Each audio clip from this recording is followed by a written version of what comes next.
everybody, Granger Smith here. Welcome back to the Granger Smith podcast.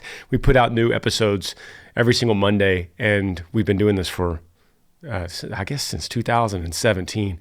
So what the format is I answer your questions. You email me, podcast@grangersmith.com. We'll put it in the queue. Ant-Man, my producer, will get them together, and I pull these up, and I read these questions as if you're a friend asking me a question. Very low key, very relaxed and informal. I don't have a whole bunch of notes in front of me. I'm just going to read the question as if you're asking me in front of a campfire, and the answers will be very off the cuff. In fact, so much so that sometimes I could think about it later and perhaps want to change my answer a little bit. And I don't get that opportunity. I think the podcast is better if you get the first response, the first reaction in my head. Today, I don't have a guest, it's just me. And the first question comes from Ryan. Once again, the email is podcast@grangersmith.com. One day, the plan is still to do this live somewhere as I create some kind of podcast tour. And we've been in talks with different people to come to your city and set up in maybe like a theater and have you have a microphone out in the audience and we actually answer them live. That's the plan. The first question today comes from Ryan, and it says this: Hey Granger, I'm stuck in a job where the environment is really toxic and it's starting to take a toll on me both mentally and emotionally. My boss is unpredictable and overly critical, making it hard to feel like I'm doing anything right. On top of that, the office politics are out of control, and it feels like no one trusts each other. It's a constant game of walking on eggshells just to get through the day. I've thought about quitting, but I'm scared of what that might mean for my family. I'm the primary breadwinner, and while I have some savings, it's not nearly enough to carry us for very long if I don't find a new job quickly. At the same time, the stress of staying in this environment is affecting my sleep, my mood at home, and even my physical health.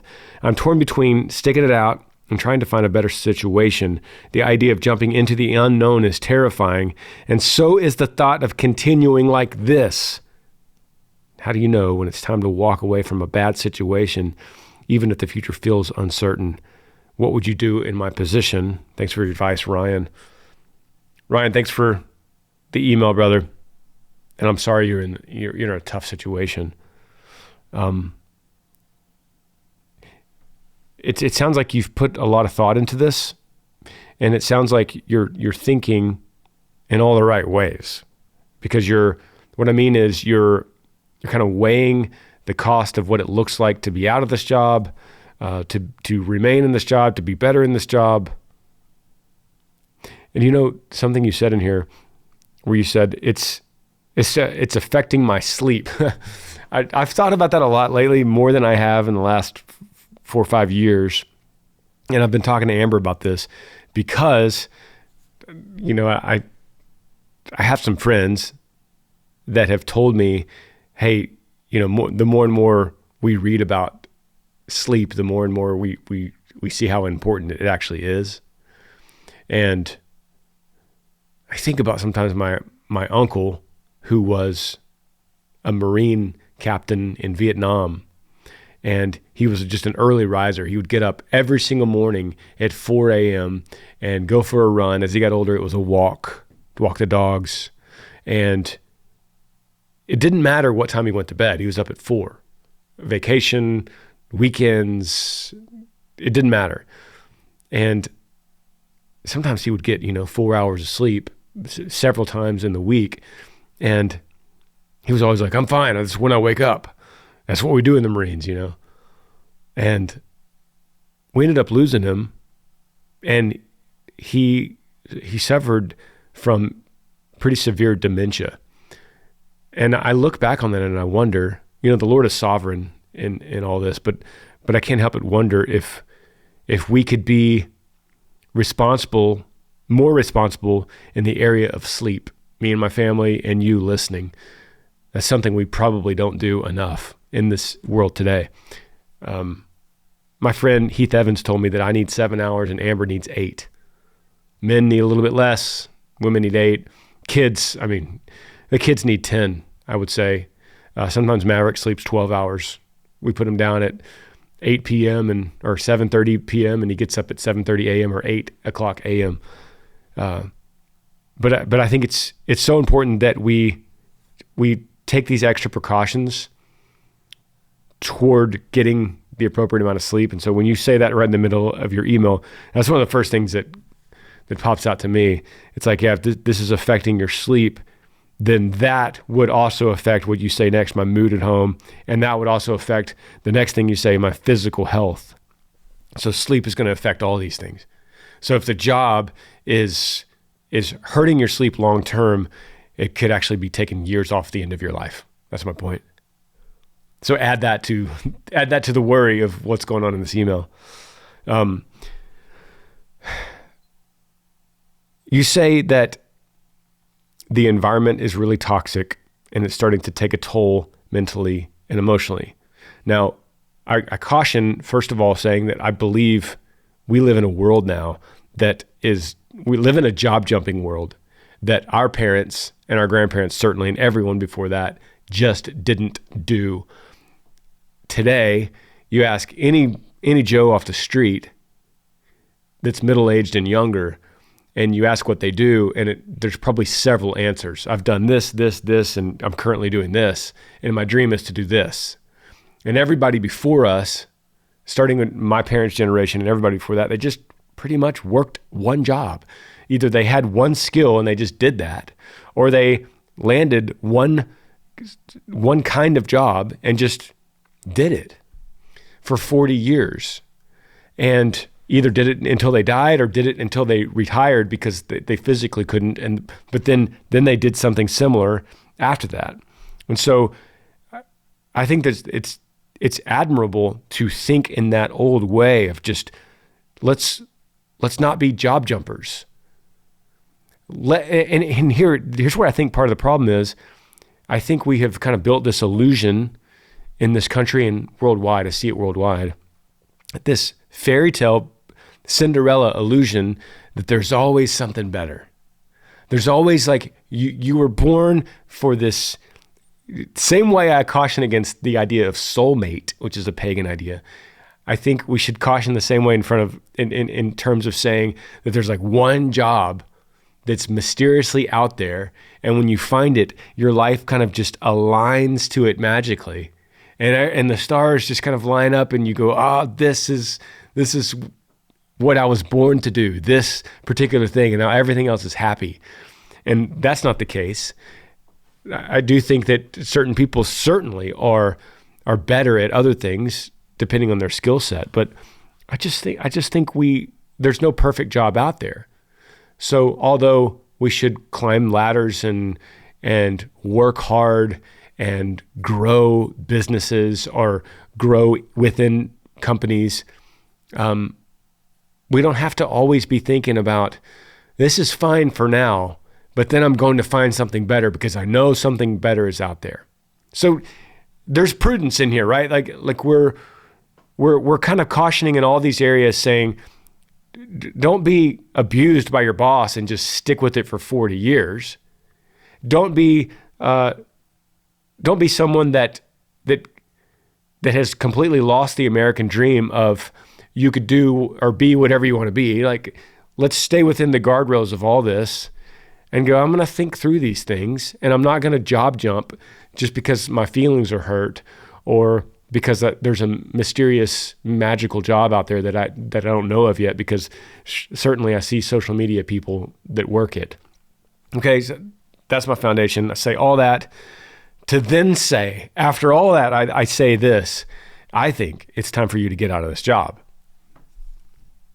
From what I've read here and what I believe you're saying, it sounds like this job's crushing you mentally, emotionally, and you are still in it because you're scared to take a step out of it.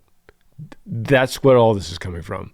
You're scared of the unknown, which is a normal fear. If you could say what's the average fear of the average person, you would throw in there the unknown. It's scary.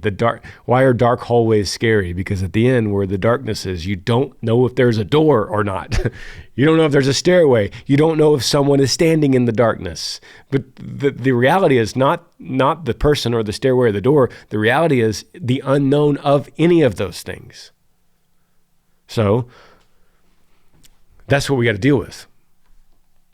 You're scared of the unknown, and it doesn't have to be scary. And this is how you do it. You work hard in the job you're in right now. You be respectful to your boss. You're kind to your coworkers. You do your job with excellence. You dress appropriately for the gig.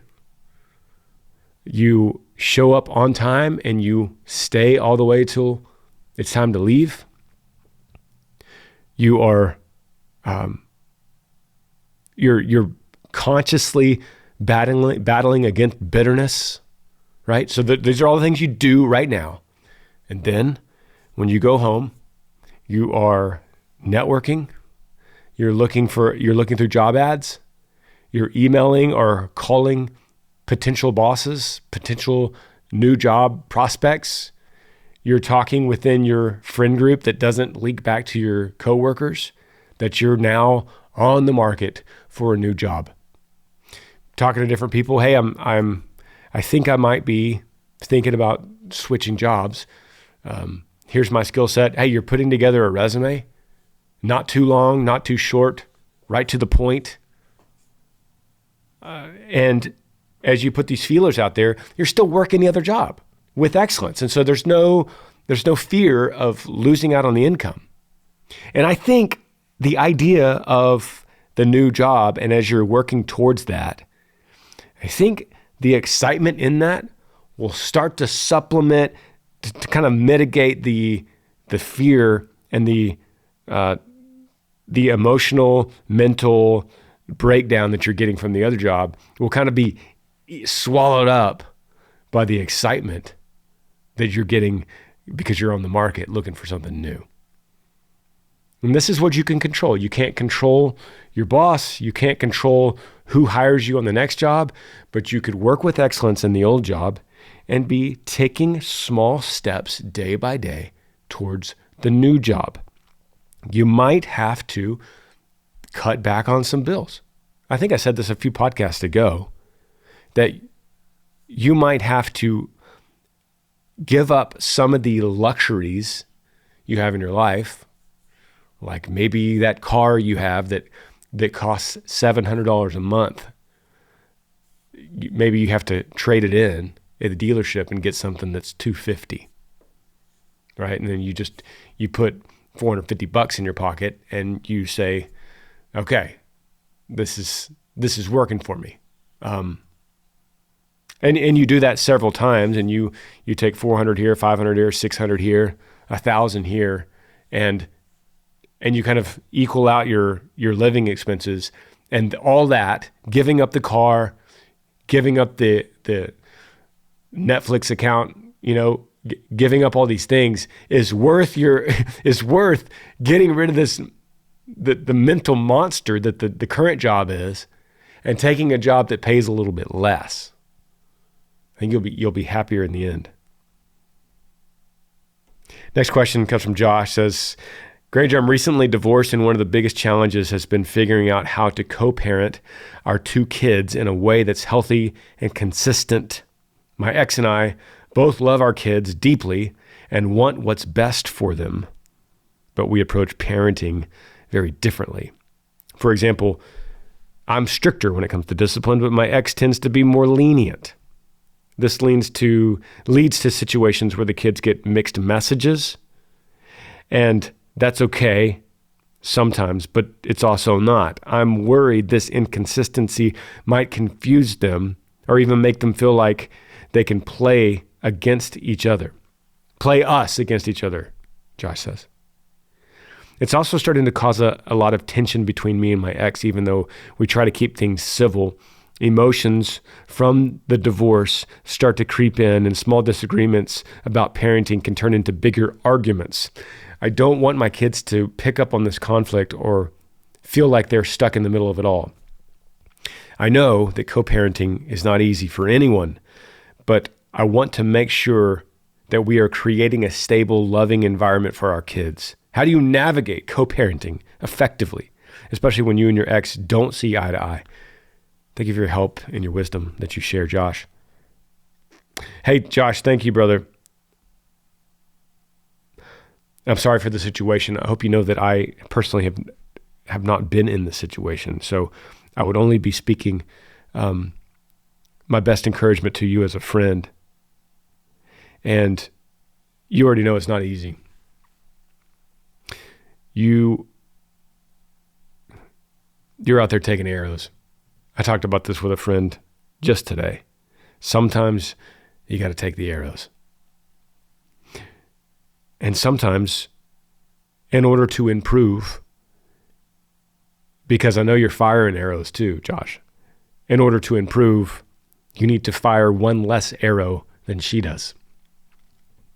That would be improvement. It sounds like a big hang-up is discipline. And given what you're dealing with right now, like you can't change what has happened, and ideally kids need two parents. And that's God's design, is that kids have two parents, and that the two personalities, typically what we would see is the dad has authority and the more of the disciplinarian than the mom, and the mom has the nurturing compassion and wisdom in protection. And then the father carries out the protection and carries out the discipline. So that's the partnership. When men and women in the Bible are created equal, they are created equal, but that does not mean equal roles. That means equal value, but not equal roles. That's really practical, easy to understand. And that's not the point, and that's not the point of your email. But I do think it's important to remember that when parents break up and get a divorce, and it's not as if two equal parts have now split into two, and there's one half here and one half here. It's equal valued parts have broken up that have different roles, and so that now the roles are split, and that's where the difficulty that you're talking about comes in. So what do you do? What do you do? I don't know how old your kids are. You don't say that, do you? No.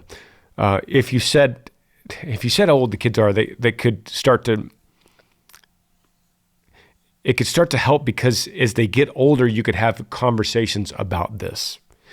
But what you want to do is always be respectful towards your ex-wife. You never want to throw shade on her or talk behind her back or give any illusion to your kids that you're doing things right and your mom's messing it up. Because, well, for a lot of reasons, but one of the reasons is that's their mama. So you don't want to put their mama in a bad light. And that concept's kind of lost in split parenting right now. The idea that if anyone, this is kind of a known thing, you talk to anybody about their mama in a negative way, and we get mad, we get defensive because that's our mama. Dads, that includes you when you have divorced the mama, and that's your ex-wife.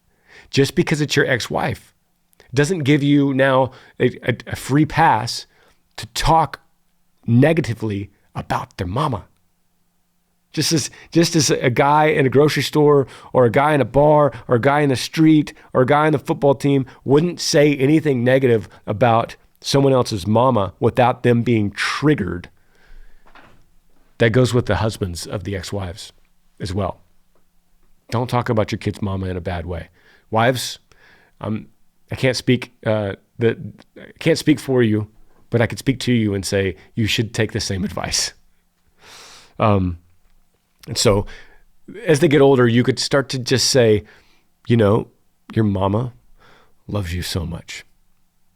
And she's a great mama. And everything she does is out of love. Now, we do see things a little bit differently when it comes to discipline. And you could probably tell that when you come to my house, I'm a little bit stricter with this. And I told you that you can't eat Fruit Loops because it's sugar and it's bad for you, and you can get cavities. And so I'm sorry that when you come over here, my rule is that you can't have Fruit Loops. And when you go to your mom's house, she lets you. And that's not because I love you more or she loves you less. It has nothing to do with that. She doesn't see it, and she's your mama, and so you got to respect her rules when you go to her house. Okay? And she has things that you can't do that I let you do. But because we're in this situation, and I wish we weren't, you're going to have to go by my rules when you're in my house, and then you're going to have to go by her rules when you go to her house.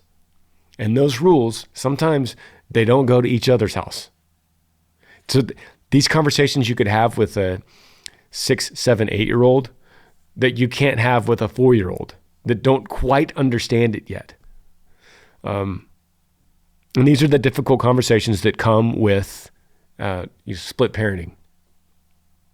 And I don't think there's inconsistency there. You're worried about inconsistency and confusion. I don't think that is there if you lay it out like I just did, where you tell them, when I discipline, I do it this way. When your mama disciplines, she does it this way. I'm not saying that your mama's doing it wrong, but this is my house and my rules, and that's her house and her rules. Just be very clear on that.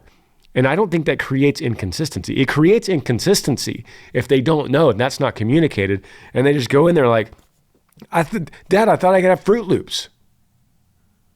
And you go, your mama let you have those Fruit Loops. I don't know why she does it.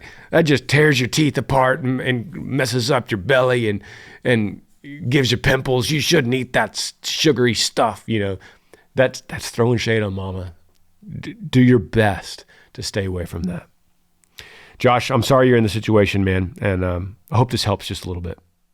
A lot of people thinking about 2025 and New Year's resolutions, and a lot of those are business related. In fact, a lot of people listening right now are thinking, this is the year I'm finally going to start that small business.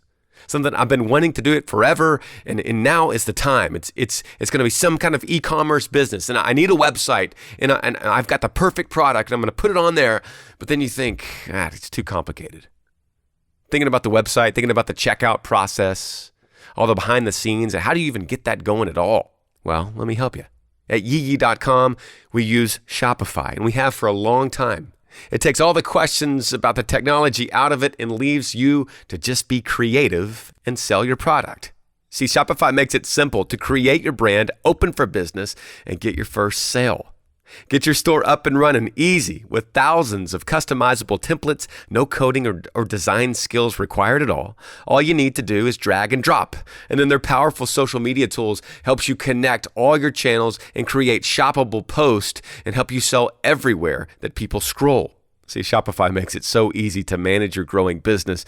They'll help you with the details like shipping, taxes, and payments from one single dashboard, allowing you to focus on the important stuff like growing your business. What happens if you don't act now? Maybe you'll regret it. And don't kick yourself when you hear me say this again in a year and you still haven't done anything. Established in 2025 has a nice ring to it, doesn't it? Sign up for your $1 per month trial period at shopify.com/Granger, all lowercase. Go to shopify.com/Granger to start selling with Shopify today. Shopify.com/Granger. If you want to get a hold of me, an easy way to do it is cameo.com/Granger Smith. Cameo.com/Granger Smith. You could order a video message from me saying whatever customizable message you want me to say. Happy birthday, happy anniversary, maybe a word of encouragement, whatever it might be. I think it's a pretty good gift, especially for people you just don't know how to buy for. Get them a Cameo from me at cameo.com/Granger Smith. So wherever you're listening from, whatever platform you're listening to this podcast on, I would encourage you to check out the YouTube version of this. Every podcast that we do, we put it out on YouTube as well, on my YouTube channel, Granger Smith. Super easy to find. If you go to YouTube and search for Granger Smith podcast, it should pop right up for you. And you might be listening to it on there right now as we speak, but a lot of people aren't. A lot of people are on the other platforms. YouTube's good for a few reasons. One, you can see me. Hey, we could have these conversations. Sometimes I watch videos on here and commentate them, and you could watch the videos with me. And the other thing that's really cool is you could comment. And I do go through those comments. And so that's encouraging. If you go to the YouTube version, you hear something, maybe one of the questions, and you want to double down on something, or you want to refute me on something or agree with me, whatever it might be, you can comment right there and I see that. And of course, you could email me, podcast@grangersmith.com, like all of these emails, and say that. But sometimes that idea might get lost because you'll say, hey, Granger, at a certain episode, you said this, and so many weeks might have gone by and I already forgot. So if you go to that YouTube actual video, that version, then I'll see that. And that's helpful. Another thing you could do to help this podcast is on another platform, Apple.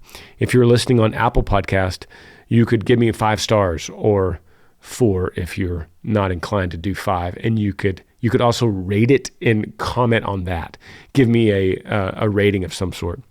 That helps the podcast, but that's great, and I hope you do it. But that doesn't help it as much as you actually sending it to somebody. So if I always provide these for free for the listeners, and the best way for me to get a return for giving out the free podcast is for you to share it. So that'd be great for me. And then lastly, if you want to ask a question, email podcast@grangersmith.com, like Stephen did, who says, hey, Granger, I'm a longtime follower and fan. I'm curious to know your opinion on population growth. Do you think we will run out of farmland if we keep developing it to support new homes? This is something I struggle with. I can't wrap my head around the fact that we are called to reproduce as Christians, but we only have a limited amount of farmland to sustain us. It seems counterintuitive. How do we approach this in a godly way? Wow, Stephen, that is an interesting question. I don't think of all the questions, I've never gotten one quite like this. Like I usually think that a lot of questions are just the same, reworded differently. This one's not. Stephen, that's a great thought. And, I have thought about this before, and it bothers me, absolutely. Every time I've moved somewhere in my life, part of the decision of moving there, it kind of sits upon this idea of will the neighbors develop this land and turn it into like a trailer park or a neighborhood or an industrial park, And it's always scary to move someplace and think, man, right now I love this. I love sitting on my back porch and looking at these trees, and maybe one day a bulldozer will come in and knock them all down, and they'll put a Target in a Hobby Lobby right behind me. And so it's definitely a fear, but I don't think it's necessarily anything that you and I have to think of in our lifetime. And there's a lot of ways to approach this. And another thing that kind of comforts me, for instance, is, I've heard people, the next city over from where I am now is Austin. Austin is like very progressive, very liberal. And I've known people there that have like 1 acre of land, and they think that if you don't touch it, then that's the way Mother Nature, as they would put it, intended for it, not to be touched by man. We have seen recently in the news with the fires in California, that when you do that and man doesn't intervene and instead just lives and doesn't work the land at all, it not only becomes very dangerous for fires because of the underbrush but it ends up, the unkempt land ends up being pretty ugly and pretty dead. I think about this that I have some woods behind me, and since I've been here, I've gone through a lot of those woods and taken out some of the vines that get up into the oak trees and taken out a lot of the thorns that have grown in the brush on the ground. And when I do that and I pull away the brush and I pull away the thorns and the big vines, you see the new growth coming in. You see the pretty flowers in the grass. And then you see the trees start to thrive when you cut off the dead branches and you prune them as they go up. And the land just gets more vibrant and prettier and healthier as man, as commanded in Genesis, cultivates the land and works the land. So there is a sense, Stephen, that man working the land, even if it's developing it, is better for it. I've definitely seen neighborhoods go into cotton fields that the cotton fields have lost all their nutrients and they're kind of worthless, or there's some kind of rocky land that was valueless, and a neighborhood goes in there. And then what happens with the neighborhood, a good neighborhood, is that they put a couple trees in every front yard and a couple trees in every backyard, and over time the trees get big and the neighborhood gets older, and it actually creates a bit of a forest in a land that used to be just rocky cotton field. So there are positives, even though they're harder to find. There are positives in development. And I could probably go on and on with some more ideas like that, but I think ultimately this is not something you and I are going to have to deal with, because I live in Texas and I see millions of acres of undeveloped land. Maybe if you're sitting in New York City and you're going, man, is there anything else we could possibly develop? I don't think we can.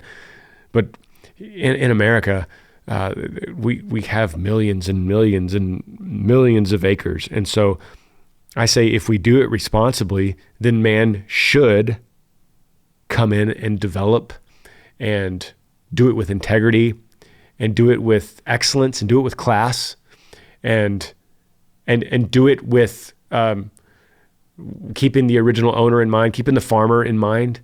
And you have a lot of farmers that lose their land to development, but then now they have a few $1,000,000 to go and get an even prettier piece of land farther out of town. I see this happen to farmers all the time in Central Texas.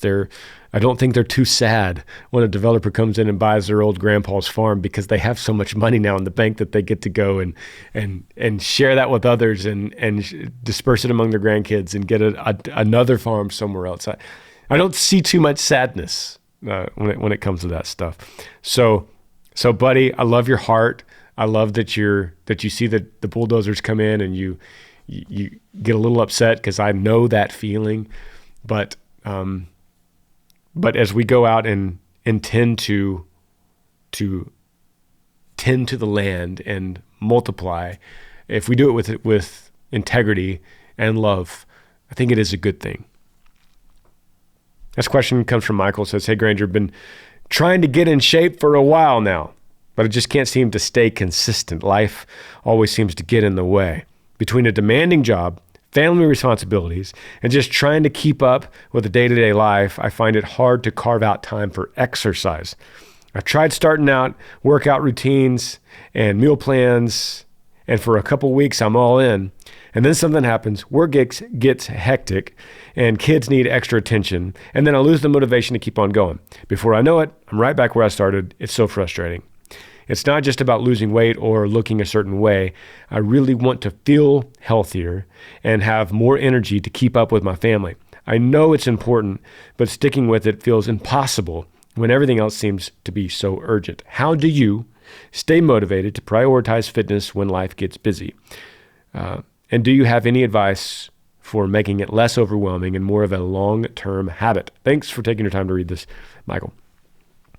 All right, Michael. Yeah, it's a good question, man. And how do I answer this? Because you could always tell with somebody how much they want something, how much they desire something by the result of it and the progress of it in their life currently. So if you say, my kids' lives are a huge priority for me, being there at their sporting events is a huge deal to me, Granger. And then you're out every week playing golf and missing the sporting events, and you're with your buddies, I would say, it looks like golf is the main priority here, not the kids, right? That's easy to see, super practical. Same thing with working out. Same thing with staying in shape. When you say, you began your this whole email saying, I've been trying to get in shape for a while now, and I can't seem to stay consistent. I would say, if you can't stay consistent and you've tried it for a while, then you just don't really want it as much as you want other things in life. And that's when we're talking about working out, that's not a bad thing. That's not like reading the Bible. What I would say, if we're talking about spiritual disciplines and reading your Bible, I would say you must drop other things to feast on the word of God, because man cannot live on bread alone, but from every word that comes from the mouth of God. So as you would not skip a meal, you cannot skip your personal devotional time with the Bible. But we're talking about working out. I think that's very important, but not as important as some other things. But I would say this, Michael, in the same way I would be talking about spiritual disciplines, I would say, I bet you don't ever skip lunch. And you might not ever skip breakfast. And I would say your lunchtime is about an hour, probably 45 minutes at the least, a slot in your day for what you're asking. Because what you're asking for me to help you with your schedule, because you're busy and things come up. I don't know where you work. I wish I did. I don't know your work routine. I wish I did, because I could directly help you with that. But I would say, if it's not waking up early, which is the number one recommendation, would be set your alarm 30 minutes earlier. You don't have to go to a gym. You could do a workout online, and you don't even need weights. Or you can go to Academy Sports and buy some of those adjustable dumbbells that they go from 10 pounds to 60 pounds, and they're just 2 units, and you could adjust it. You could buy those and a bench, and you could pay a couple $100 and be in and cancel the gym membership and do this in the garage. Set your alarm 30 minutes earlier and do that. Or, like I said earlier, if that's not possible, if getting up earlier is not possible because of what we talked about earlier with sleep, then I would say skip lunch.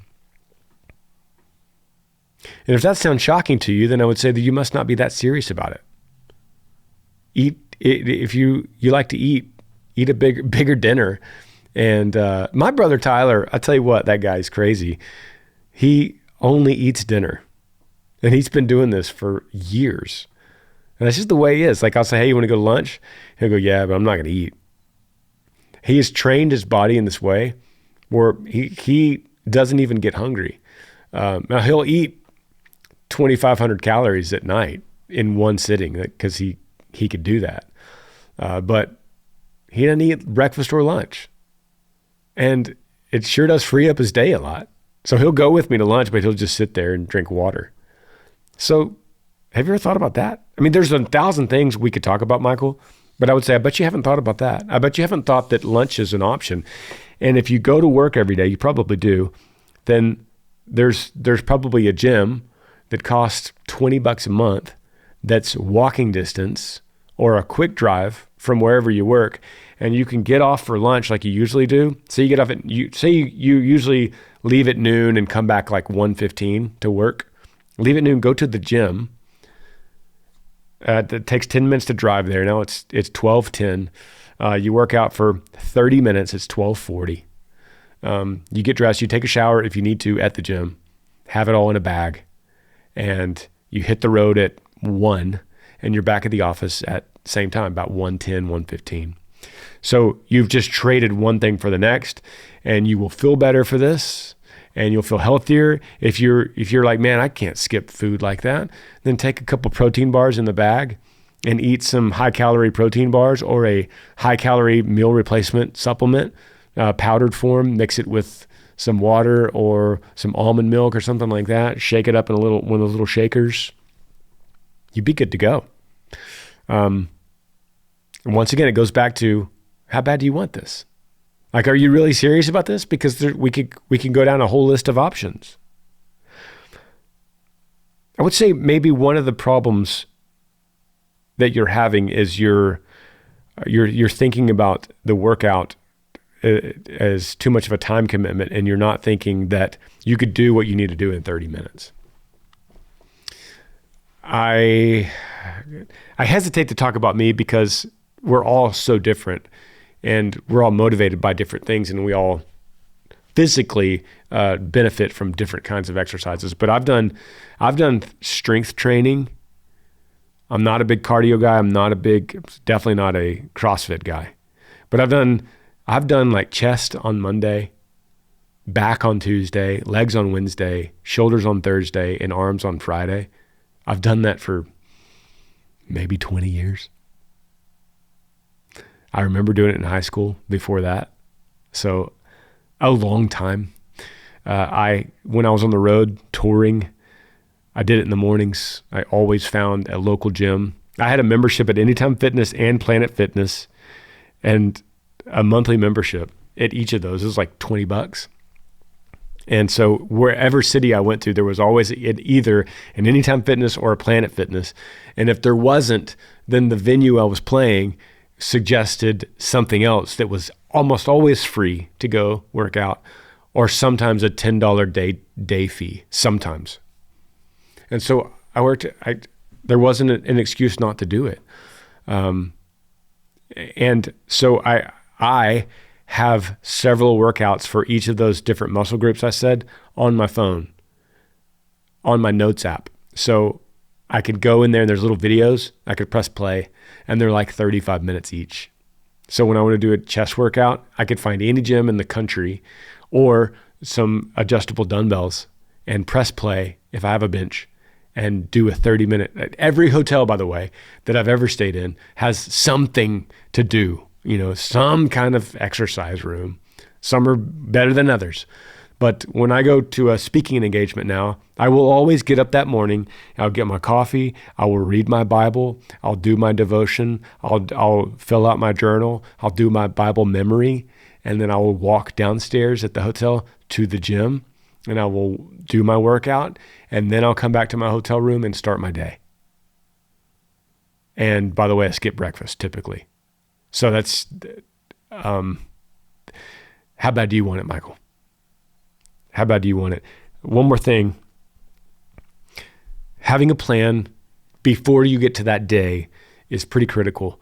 So, for instance, if I'm in a hotel, per se, I will check in, go put my bags up in the room, and then I'll go back down and I'll say, where's your fitness room? And they'll say, second floor, into the hall. So I'll go get in the elevator, I go to the second floor, I go to the end of the hall, and I peek in there just to look at it. And I'll go, okay, they got a bench. They have dumbbells that go up to 50 pounds. They have 2 treadmills and like a medicine ball. And then I'll go back to my room. And then I'll know in my mind, I know tomorrow is shoulder day. And so I've got a little video on my phone that will work for the dumbbells that go up to 50 pounds, a treadmill, and a medicine ball.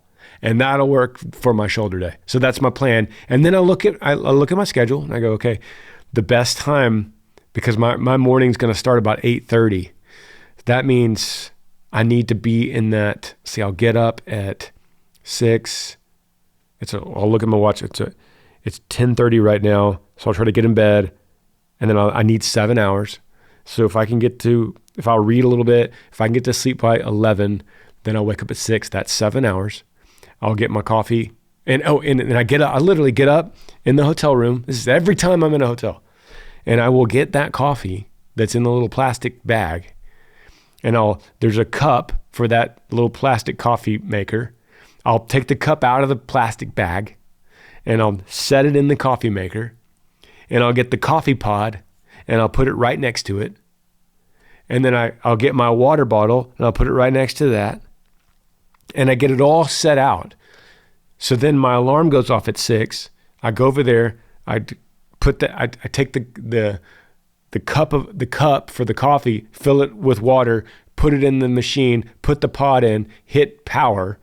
I take my iPad. I hit start on my daily reading plan in my Bible. I start reading, and I go through the reading, and I do my little journal. I drink the coffee, and then by now it's 6:45.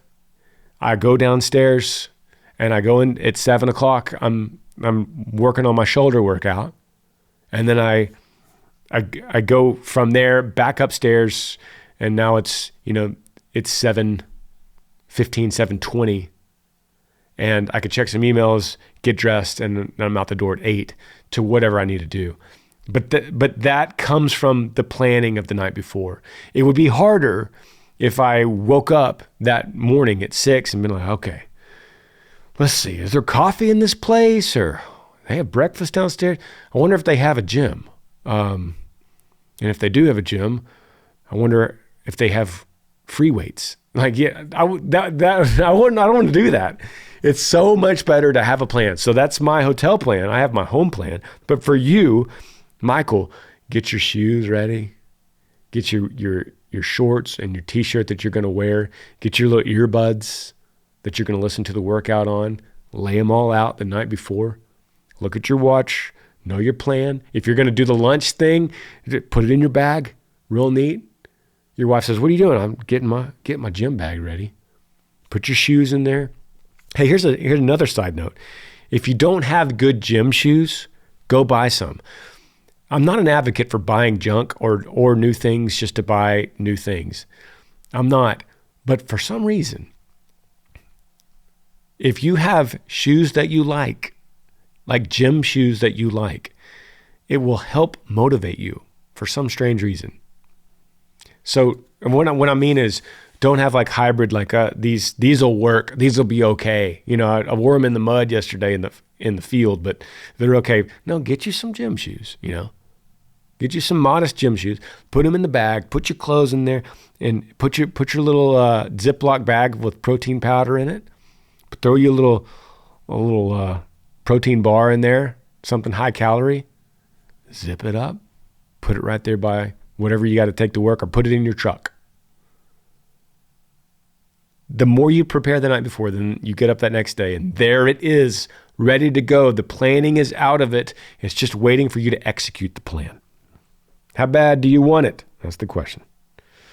Love you guys. Email me, podcast@grangersmith.com. Don't forget to go to YouTube and go to this video or any of the podcast episodes and comment below specifically on that. Things you like, things you don't like. And then if you're listening on Apple, make sure you give me a 5-star and a review. And above all that, send it to a friend. Love you guys. See you next Monday. Yee yee. Thanks for joining me on the Granger Smith podcast. I appreciate all of you guys. You could help me out by rating this podcast on iTunes. If you're on YouTube, subscribe to this channel, hit that little like button and the notifications bell so that you never miss anytime I upload a video. Yee yee.